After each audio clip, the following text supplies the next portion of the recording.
The lower screen here is Dr. Karen Davis, and she's joining us from sunny Fort Lauderdale, Florida. We wish we were with you, Karen. And Dr. Karen is president of the Commonwealth Fund, a national philanthropic organization, and she's been engaged in research on health policy and social issues. She's an economist by training with a career in public policy and research. And before joining the Commonwealth Fund, she served as chairman of the Department of Health Policy and Management at the Johns Hopkins Bloomberg School of Public Health, where she also held an appointment as professor of economics. She served as Deputy Assistant Secretary for Health Policy in the Department of Health and Human Services and was the first woman to head a U.S. public health service agency. Davis is also one of the best female backgammon players in the world. So we are so fortunate to have her join us. She served on the U.S. Backgammon Federation Board of Directors since its founding in 2009, and including service as chairman of the board for 7 years and president for 3. She was also elected to the American Backgammon Hall of Fame in 2021. So without further ado, I am so excited to welcome you virtually to Weyburn Country Club in Darien, Connecticut. Karen, thank you so much for joining us. We have our Backgammon League here, and we are so excited to listen to your presentation this evening. So I'll turn it over to you, and then we'll make sure to leave time for questions at the end. Thank you, Rebecca, for that lovely introduction. I'm delighted and honored to be invited to be with you this evening. Just regret that I can't be with you in person. We promised to keep this short, and then Rebecca and I are going to try to play a short match with some tips. So I'm not going to try to teach you everything you need to know about backgammon. What I'd really like to do is give you some tips that would make you comfortable competing in major national backgammon tournaments. There is a private club backgammon national event. The inaugural was just last October in Palm Beach. 19 teams from 10 clubs participated. It was won by the Union Club in New York that has a very strong backgammon interest group there. I also run 2 major national tournaments that are part of the American Backgammon Tour. So those are open to anyone. The Cherry Blossom that's held in the Washington, D.C. area in April, and the Sunny Florida tournament that's held in Fort Lauderdale in October. Turning to the next slide, what I would like to go through this evening is why play backgammon, how you can get better at it, and what are some of the major resources available for you to enjoy the game. Backgammon is increasingly viewed as a mind sport. There's a formal process underway currently by the World Backgammon Federation to have backgammon qualified along with other games like chess or Scrabble or bridge as a mind sport. And that really underscores the intellectual content of backgammon. So it's fun, it's enjoyment, but it's also intellectual stimulation. And some of the fun comes from mastering the game, increasing your skill at the game, and receiving recognition for your skill. So there are different ways about going about improving your game. There are a lot of books that are available that can quickly get you up to speed. And I particularly recommend the womeninbackgammon.com website that has a list of recommended books, actually posted by my colleague here, Frances Pearson. So thank you, Frances, for that. Another way to improve your game is to play against the computer. Computers now beat humans, the best humans, at all of the major mind sports. It started with chess.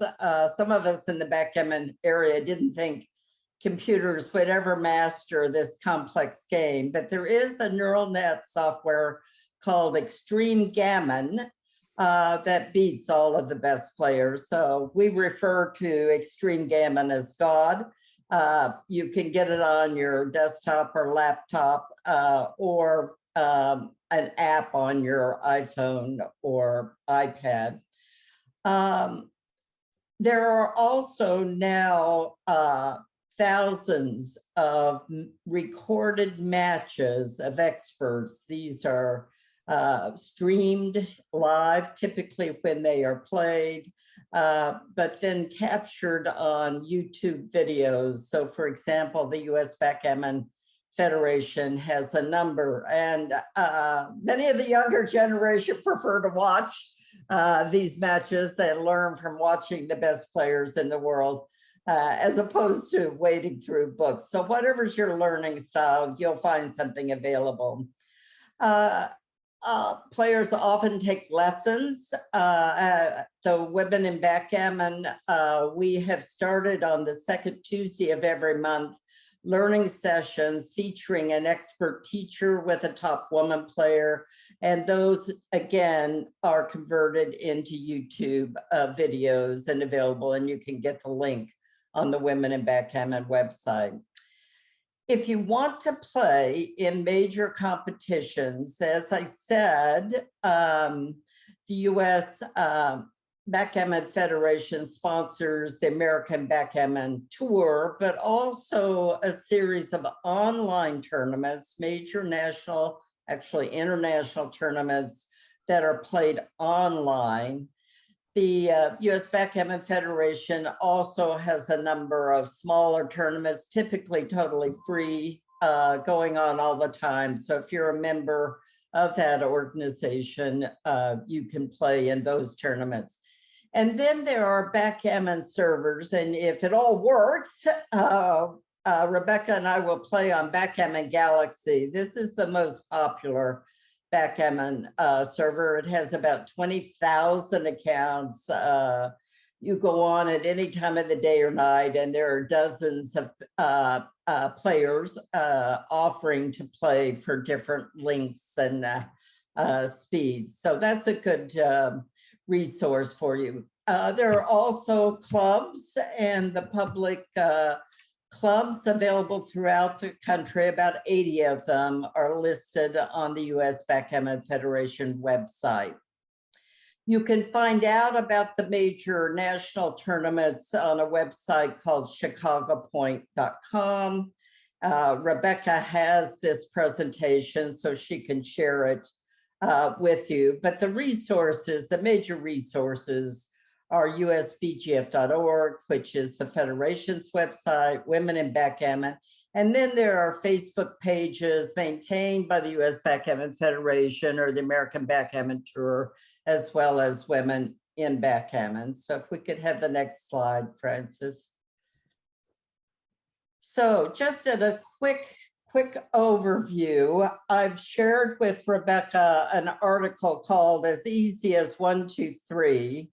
It was published in the US Backgammon Federation quarterly magazine, Primetime Backgammon, back in the spring of 2017.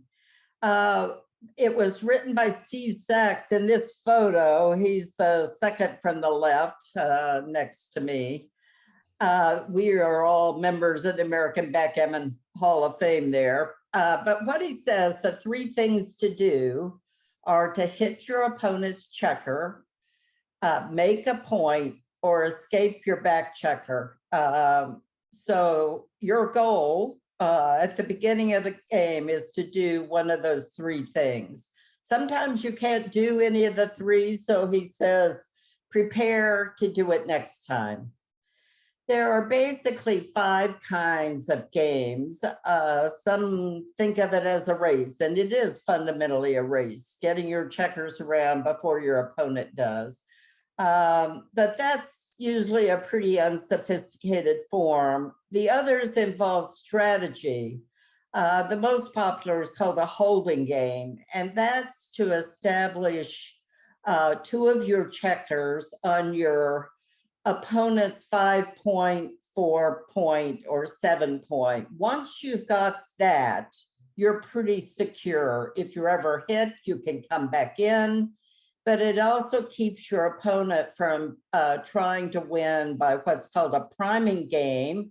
That's getting 6 points in front of your checkers, or a blitzing game. That's getting your checkers on the bar and closing you out. The other complicated form of game, and I try to avoid it at all costs, but sometimes there's no alternative, is called a back game. And when you've been hit so many times that you really must just put a fortress on something like the 1 and 3 point or the 2 and the 3 point and hold on for dear life until your opponent comes around and gets unlucky and leaves you a shot.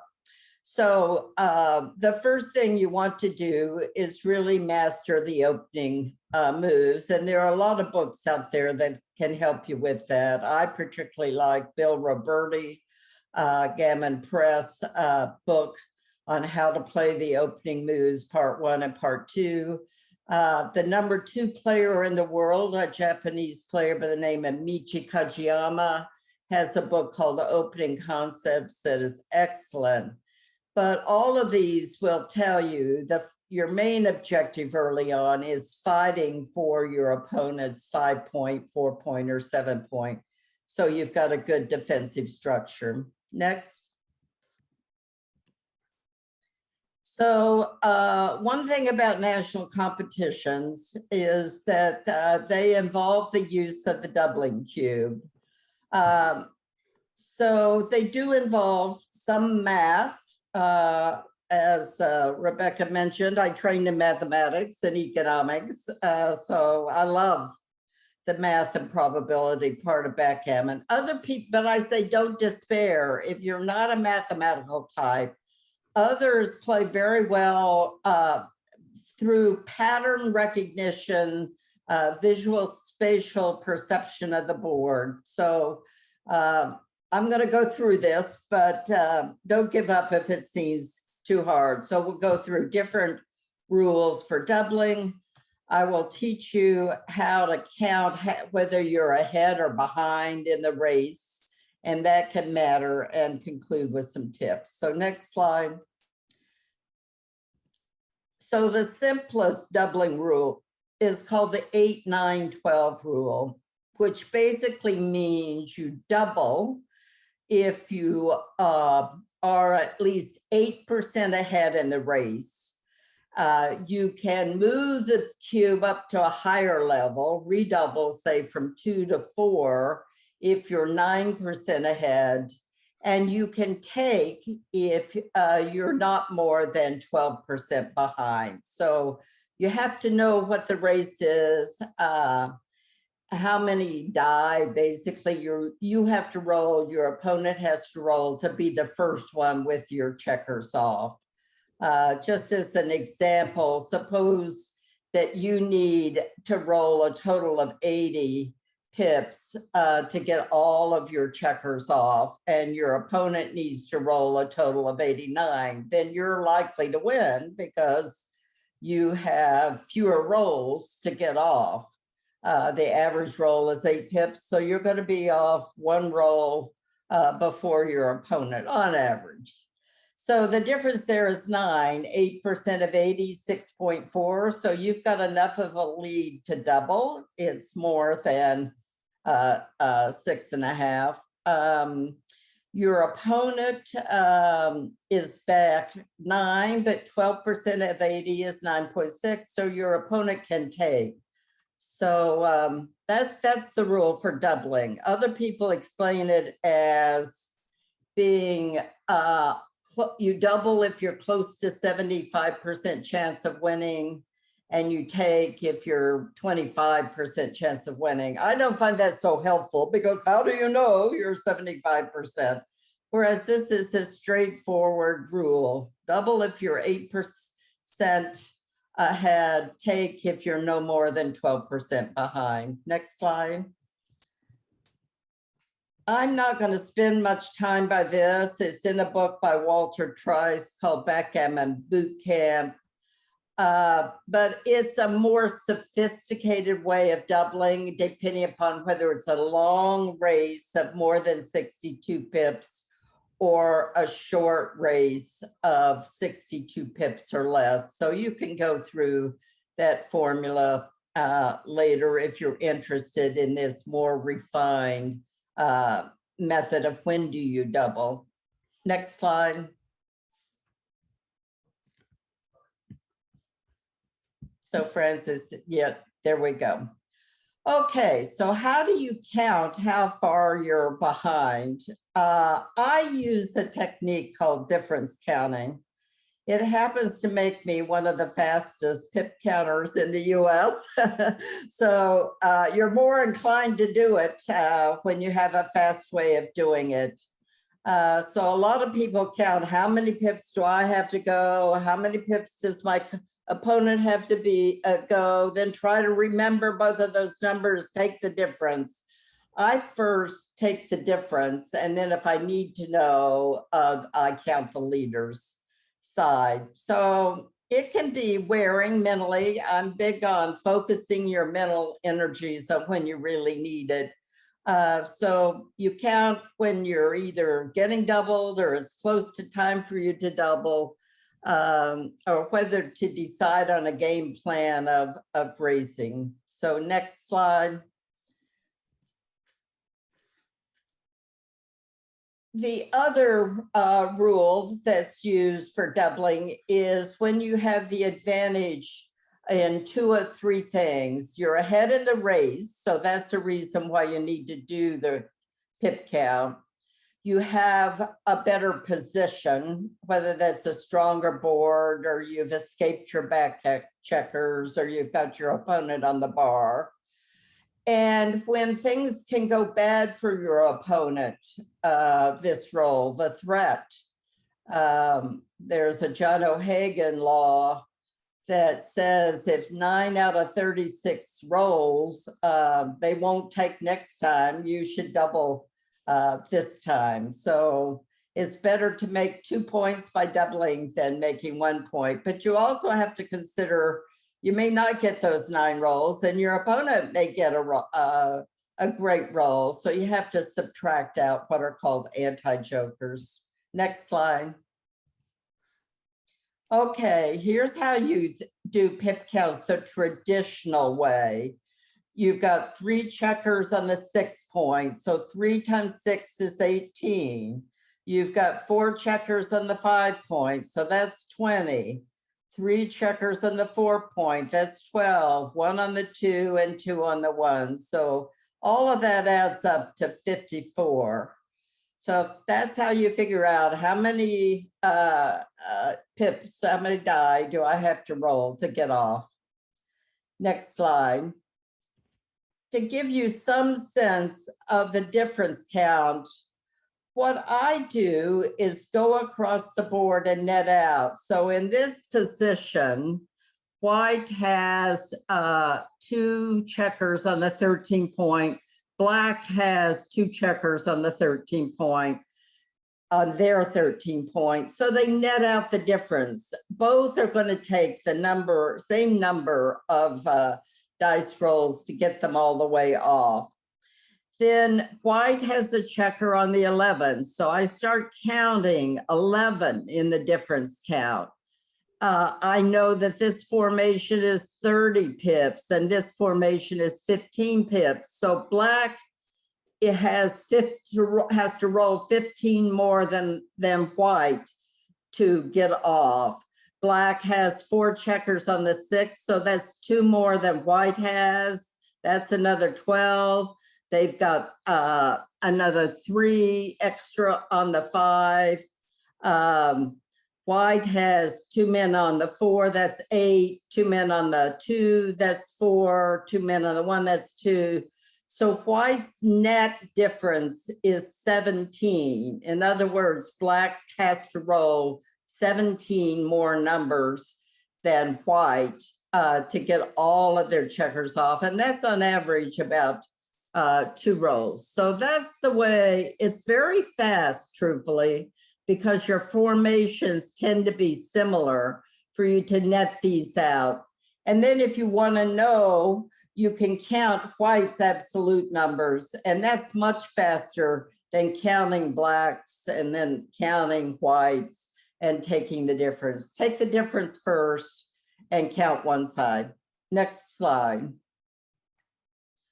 So just to wind up, some general tips are to conserve your mental energy. It pays to be in physical shape for these big tournaments. They go on for 3 or 4 days. You have many matches in a given day. Most tournaments use a chess clock, and you have a time limit on making your plays. So wait until you need to do a count before putting the energy into doing it. On the other hand, counting gives you, particularly when you're just racing, you're no longer in contact, it gives you the precise answer of what to do with the cube, and it's worth taking the time to do those counts. Next slide. So I hope that's useful. I tried to go through it quickly. As I said, copies can be made available to you. And I hope with that, you're comfortable enough to try coming to one of these national tournaments. Next slide. So what Rebecca and I are going to try to do is to play a 3-point match on a server called backgammongalaxy.com. So I'm going to share my screen and we will go through that analysis of the match. Does anybody want to ask a question before we do that, or shall we just jump into that? It might be helpful to go to the game. That sounds great. Karen, I actually have the wonderful news that my loving husband would like to take you on. So Karen, I have my Backgammon Galaxy up, and this will be hopefully great so we can see a game. Okay, Rebecca, I'm going to create a game at this point. It's going to be 3 points long. It's going to be at the slower speed. So right now you should start seeing it coming up on your screen. I'm going to do that one more time. And what is she's Karen Davis?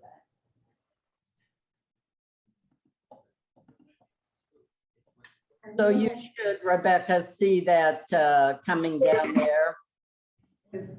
We're down here. Okay. And Rebecca, are you our Parch or that's somebody else? That is me. That's my married name. Okay, so we're off. I've got the first roll. Steve Sachs, easy as 1, 2, 3, said to hit, make a point or escape, and I can't do that, but I'm going to prepare to escape by taking my 6 out from the 24 point to the 18 point. She moved here. So Rebecca has rolled a 4-2. Set up of the game, and I'll go after. So they're alternating now. So Annie's playing from my machine.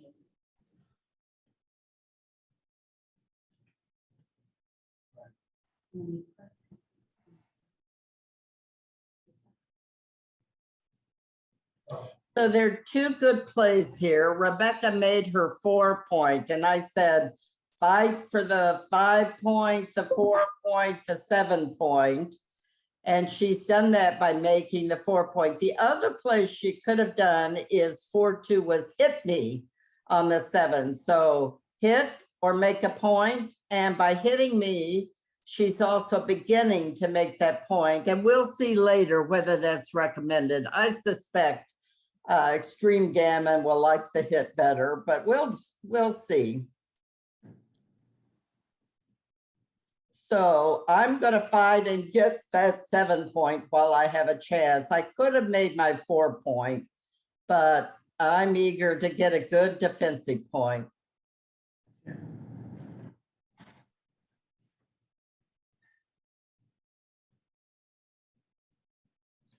Annie's purple. And he just hit Karen's point. Excellent. So Rebecca hit me. Remember, that's one of the 3 strategies. So I'm entering with a 5 and hitting her back with a 3.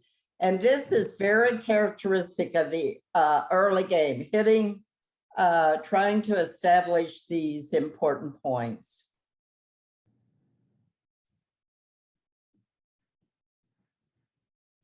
So Rebecca has established a defensive point, what's called the 22 point, or my 3 point. Excellent play. And with a 5-1, this 5 point and my opponent's 5 point are called the golden point, the most valuable point on the board. So I'm definitely using the 5-1 to make that.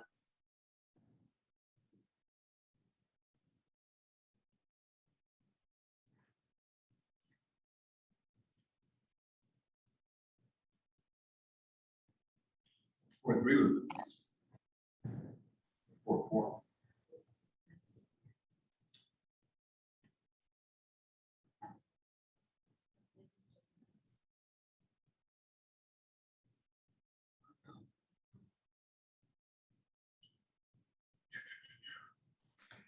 So Rebecca is running. She really had no good play here. So I don't truthfully know what's right.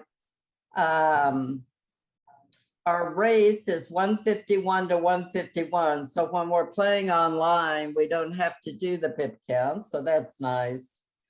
But since the race is even, I've got some threats, but we both got 2 points in our board. So I'm going to roll. It may be a double.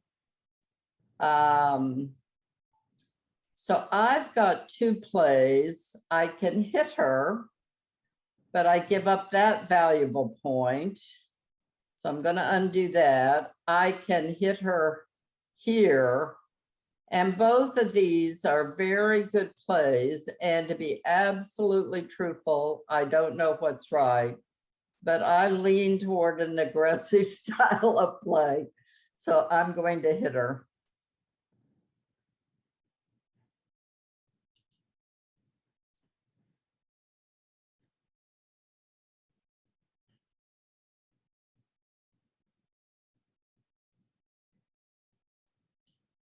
You can play that game. Well, I did get away with that bold play, so she hit me back. But fortunately, with this roll, I can hit her back, and I'm splitting 6 to 5 because now I've got this 9 point, 8 point, 6.5 point, basically 4 builders, and I'm gonna, if I can at all, I'm gonna attack this split checker here.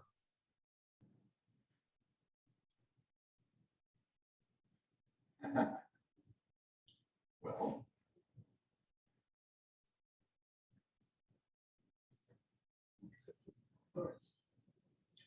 So Rebecca came in with 1, brought the 5 down. She could have hit me loose over here on the 24 point, but chose not to. That would be a little wild, but might be right. But the race is even. I've got a tremendous threat, a good chance of pointing on her.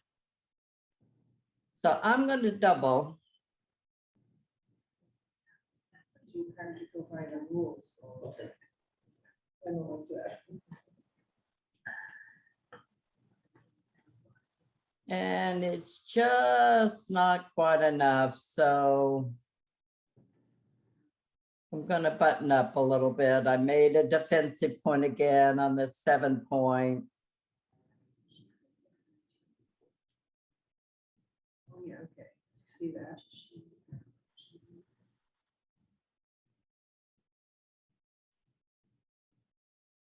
I probably doubled a little too soon. So Rebecca was definitely right to take the cube. Just, there are different philosophies about when to double. I had one teacher who said, if you're a favorite, how bad can it be to double and play for twice as much? Good deal when you're a favorite. Another teacher, Paul McGrill, who's considered to have written the Bible, a book called Backgammon back in 1976. And he said it's like having one bullet in your gun. You've got to pull it at the right time. Not do it when you're too far away, and don't wait too late. Okay, this was a beautiful number, this 6-1. Now I've got what's called a 5-point prime for my 5-point to my 9-point. So terrific position. You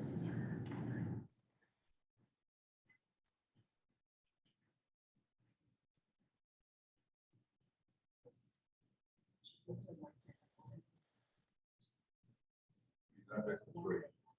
Right? Oh, yeah. She wants to get it up.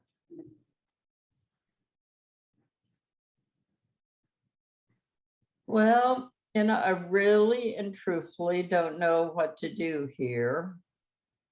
So I could keep my nice formation, but it gives Rebecca's 1s and 6s to hit me. Or I could try pointing on Rebecca, putting her on the bar. That's pretty strong. And then I could be orderly, but this would let her out with a 6 and a hit. So I think I'm going to try the pointing play. It'll be very curious to see what's right here. Okay, unfortunately for Rebecca, she fanned. So I've got 2 plays with his 6-4. I can go all the way, or I can make another point. And since I've got her on the bar, I'd like to keep her there. Oh my, this is a beautiful number.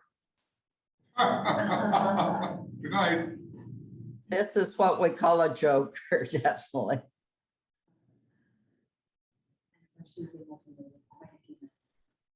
But things can go wrong.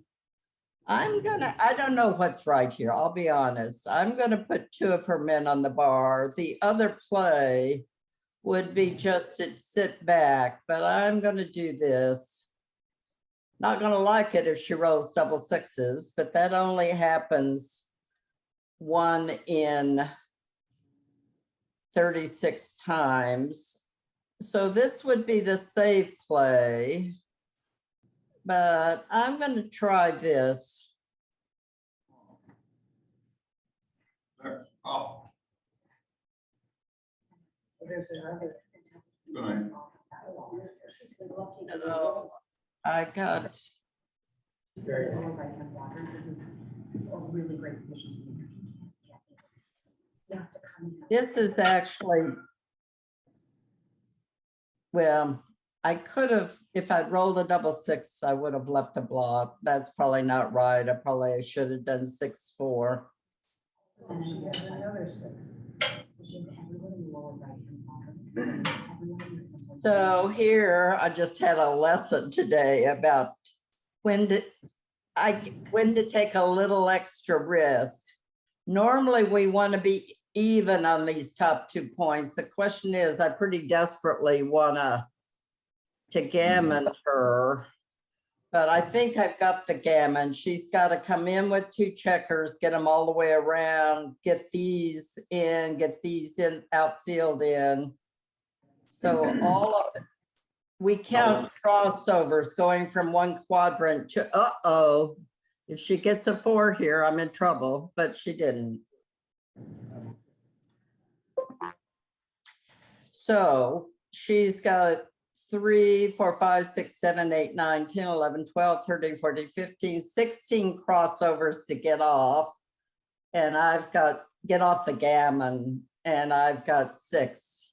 So, and I'm just rolling like there is no tomorrow. And unfortunately, there is no tomorrow. So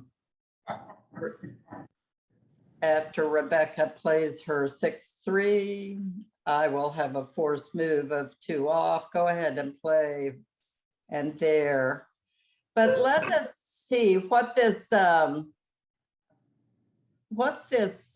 Neither one of us truthfully played very well. I played an 11, Rebecca played a 14. So we've got lots of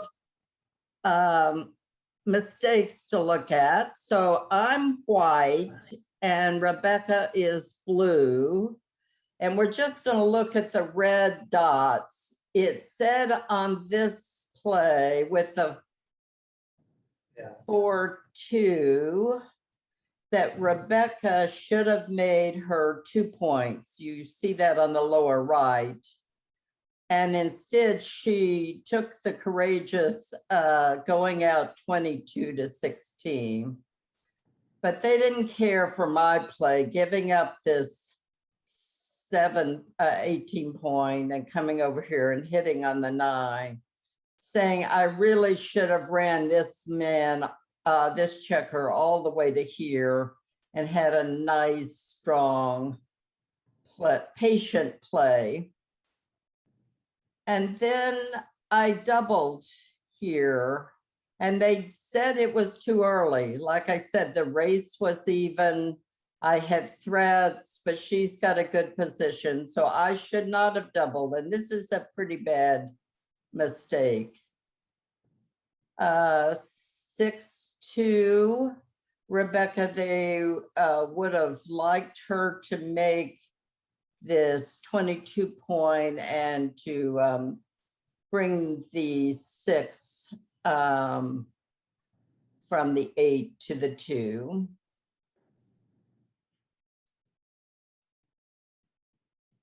A lot of homework, Rebecca. And here they wanted Rebecca to come down 13-9 and play 8-5 with me. They wanted me to play 10-5, 6-4. Well, actually 10-5, 5-3. That's interesting. Would have been a little safer, but anyway, you've got a sense, as I said, there are dozens of invitations to play at any time of the day or night, and you can pick a player with the same level rating as your own. You can play a long match, you can play with a fast clock or a slow clock. So you can pick somebody as your opponent and play with them on this backgammongalaxy.com. So with that, I will stop.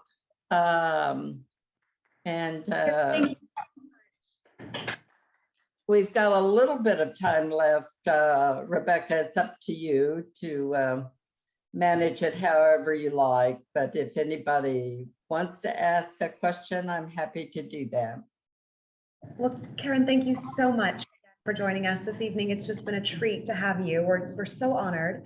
Are there any questions in the room for Karen, or Let's play. shall we? So I think we might use this time to break out here in person and play with some of your amazing tips to work. So thank you again so much for spending the evening with us. We really appreciate it. Well, thank you for having the courage to play so in public, but you did a fine job, and I'd be happy to, if anybody wants to send any questions through you when they're recovering from this fire hose delivery, I'd be happy to talk to them. Wonderful. I'll make sure to pass them along. Thank you so much again, Karen and Francis. Have a lovely evening. See you soon. Good. Have a great night. Good.